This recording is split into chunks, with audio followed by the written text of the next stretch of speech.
Alright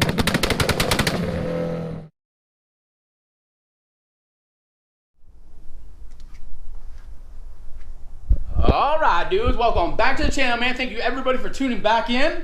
We are back for another Evo 10 video, man. Do it yourself at the house. We have done it in the past. We did slotted rotors on this. The StopTech slotted rotors, front and rear, with Gyrodisc magic pads, which by the way, second time I've used those pads. First time I've used these rotors. Feedback on that, amazing, dude. They work super awesome. They break really hard, and there's zero squeaking, which sometimes you can experience with the stock pads. We are matching up with the exact same brand. We do have the StopTech stainless steel front and rear lines. I'm gonna show you how to install today. I will show you the exact order that they go in and how to bleed them if you're bleeding the entire system through today. As well as I'll put up the Evo 8 and 9 because it is a slight bit different. I'll put up that chart of how to bleed that one out too. But so you can kind of apply it to either one, whether you have an 8, 9, or 10 on the Evos. These are the actual lines if you guys want to buy them. Those are the part numbers and everything right there. Just a little side note though, just to keep you guys up to date. As you can see over here, we got everything in the MR2 completely stripped out. All the boxes, all the AC components. Remember on one of the last videos, we took out the AC compressor, all the lines all the way through, condenser, everything. Well, right now the dash is off. So the dash is out right now, and we are stripping out all the backside that we don't need. We got so much time on us right now, man. We're just gonna take out any weight that we don't need, not using the AC system, power steering, nothing like that. Also, side note, the biggest reason we actually took this out is because this MR2 dash is cracked. It has that little crack up on the front, and then it ends up getting the heat, kind of ends up warping it a little bit. So we're gonna epoxy that piece down. We are using in a construction style epoxy, this stuff right here, this Loctite 8X, and everyone says it works amazing. It's one of the best reviewed ones. So hopefully after I clamp that down and leave it for 48 hours or whatever, it should stay there forever. And it's garage kept anyway, so we shouldn't be getting too much heat directly on it afterwards. But let's go ahead and turn our focus to the Evo, what it's all about today, and let's get this video going.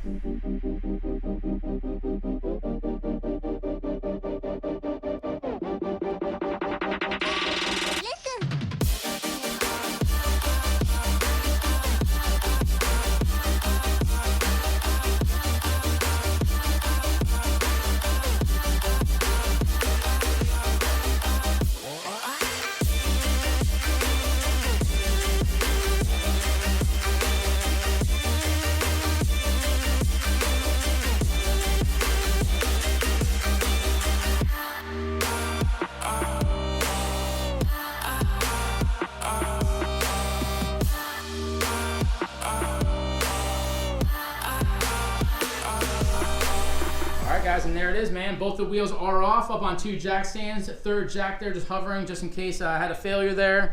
Jump into the engine bay. You can see take off the brake booster cap over there so we can fill some fresh fluid as we are bleeding the system out. It's extremely important that you continually check that, guys, because the fluid will go down very fast, and if you suck air in there by running it dry, you'll have to bleed the system all the way through because the air will be on the very top of that line, which would super suck. Let's go ahead and show the charts and then see what we're doing now. This right here is the Evo 10 chart. So this Evo 10 chart shows the exact order from front to back and the exact way you want to do it. It does look a little different than normal because you usually go from brake booster furthest away, working your way up. But this is per owner's manual for the Evo 10. This is the exact order you want to do it in. I'm imagining it's in this order specifically because the lines under the car just must run longer in those specific spots. But no matter what, trust it, guys, this is the exact way you do it. And then the Evo 8-9, boom, right here is the Evo 8-9 bleeding order. So write that down if you guys need to. That's the order you're gonna bleed it in today if you have 8-9 opposed to the 10. But regardless, hope you wrote those down and we can get straight into this project. Now today, I have recently changed out my brake fluid. Every 30 to 40,000 miles, you're gonna wanna change out your brake fluid because it does have a breakdown to it. So it starts breaking down, you just wanna get it swapped out. I'm at 60,000 miles, so just recently, having some time on me, I've bled out the whole system, so I won't be doing that all the way through. If you do that, remember, do that exact order I just showed you to make sure you properly bleed the lines out of that air. That being said, I'm just gonna connect my lines today from the wall to the actual caliper, bleed the air out. Okay, after that air comes out, if you are doing the brake bleeding completely, you just keep pumping and pumping until you see that fresh fluid color that has came from the brake booster is now filling the entire line and you have fully flushed your system out. That's also why it's extremely important that you continually check that. If that thing runs dry, you'll suck air in, like I've said, so you wanna be really, really careful with that. I mean, you might end up using that entire thing just bleeding just this system out. So be wary that it will go down fast. But we'll go ahead and jump straight into the project. Again, I'm only doing the one side. I'm going to show you the front and the rear, and then you can do it on your own in any brake bleeding order that you want to do it in. But we're going to go ahead and jump to the back. We'll start the back one, jump to the front, and we'll be done with this. Just kidding, man. We're going to start actually in the front here because I set up the light and forgot to set it back. All right, perfect. So we got a little better vision here now. Just to show you, the bracket right here is what we're going to be disconnecting. There's no need to disconnect the hard line where it goes soft because you're going to take this whole little bracket off. So there's a 10 or a 12 right on the back of the shock. You're going to disconnect that. Right before you do that, you want to disconnect your little sensor line that is flexing right here. You're going to disconnect that bolt and take that off because that is going to stay on. After you disconnect those two, you can come up to the 10 here, loosen up this 10, taking it off, and then it'll be held in by this little prong bracket. It goes like that over this piece, and it's arched, so it like holds it on. So you can grab like pliers and try to go back and forth with it and rip it off. I like to take a flathead screwdriver and stick it in that crack and then just kind of use leverage to pry it off. Whatever you want to do though, you'll see me probably most likely do that. We'll do that system, and then you just jump over to the actual caliper, and as you can see right down here, you have your 14 mil. You're just gonna have a little banjo bolt. You can take that 14 mil out, and it comes with all new hardware and everything. We can take this entire line, hard line, all the way through the bracket completely out and change it out with the stainless.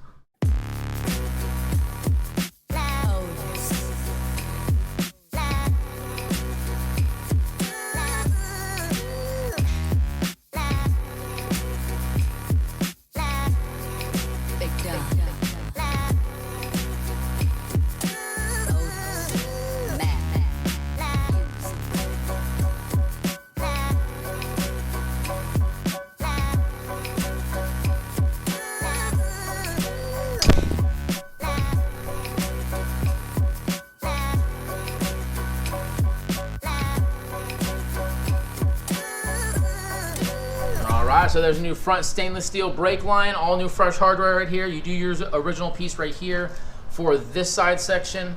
Also, you have this new little bolt hole right here that connects, so you're going to get your old bracket and reconnect it. Take your two 12s off right there and pop that little thing off like we did the other one and get this line out of here. Let's reconnect the bracket up there, connect that bolt, and remember you also have that line that goes around right there that needs to connect to that bracket anyway. So let's grab that and then we'll meet you back under.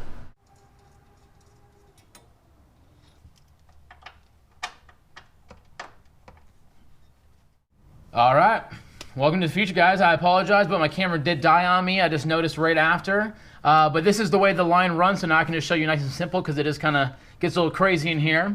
You do just replace your banjo bolt right here with the new one that gets a copper washer on either side of that. It's just going to go up here, just go right back in the exact same spot that it did originally, and it has a new little fitting already on the line. You put your little V-clip back in. I just do little hammer taps to it, nice and soft, and it'll go right back in. It does have a little fitting on the back side, this one and this one, where you put those little clips back on. So you sometimes have to shimmy it back and forth to get it in the groove. That's pretty much it. Tap that back on. It does a little loop behind, which I'll show you in a second, just like the stock original one does.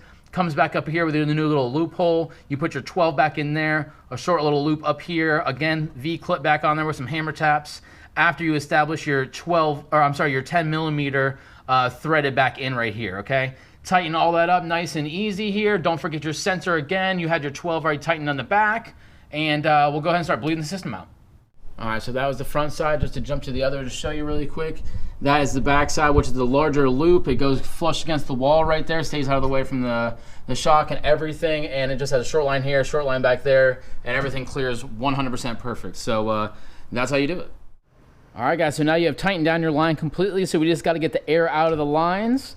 This specific one, these Brimbos, you bleed on both sides, so the front and the back. You always do the outside first and then the inside. You're just going to take your cut just like normal. Okay, this one actually does fit in an 11 millimeter here.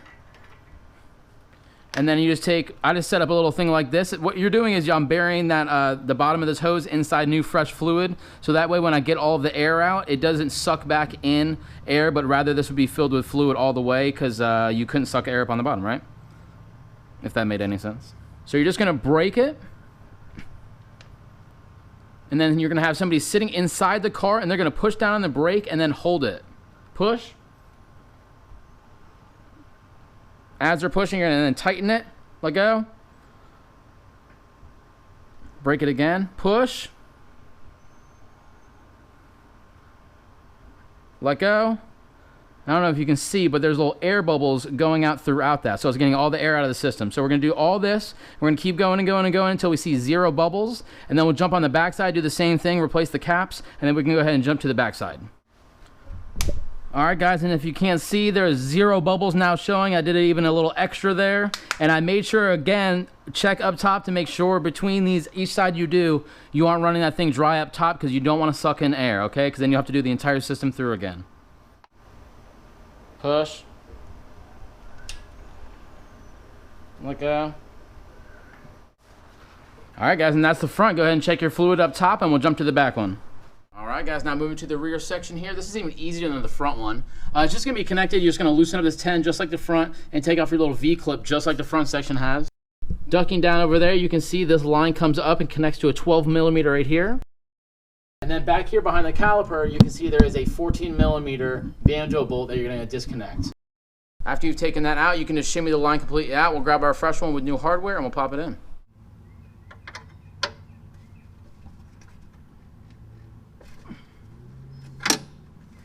All right, now the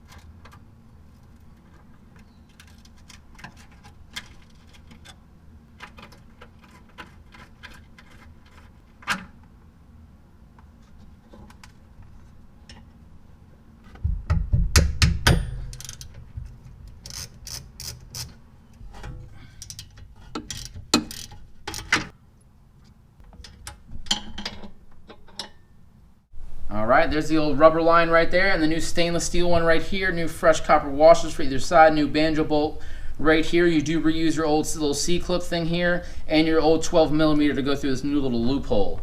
Just a little tip as we put this in, make sure you clean off that little shelf that sits right there where it's dripping from. It does get debris all over that, just naturally it sits on the shelf. So wash that off, or wipe it off rather, before you end up connecting that line.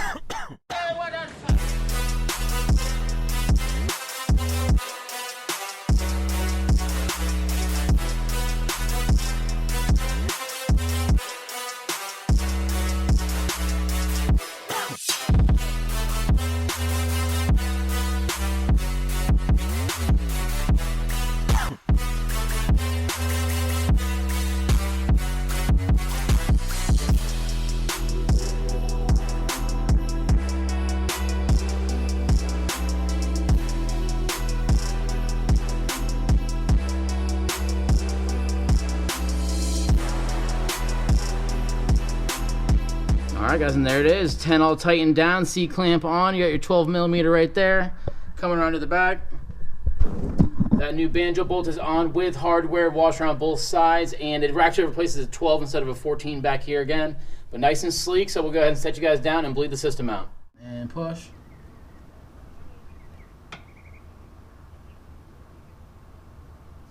Let go. Push.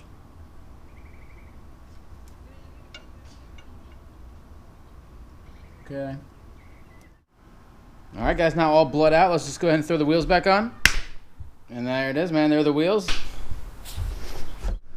All right, guys, back on the ground, all filled up, capped off. Easy breezy, stainless steel brake lines installed in your Evo 10, man. Super simple, as you guys can see. That's how you get them installed. That's how you run them. That's how you get the air out of line. And we give the order if you're going to bleed your entire system out, which should be done every couple years. Regardless, man. But I hope you guys did enjoy this video. If you do like these, please subscribe, man. Like, share, all that good stuff. We'll see you in the next one.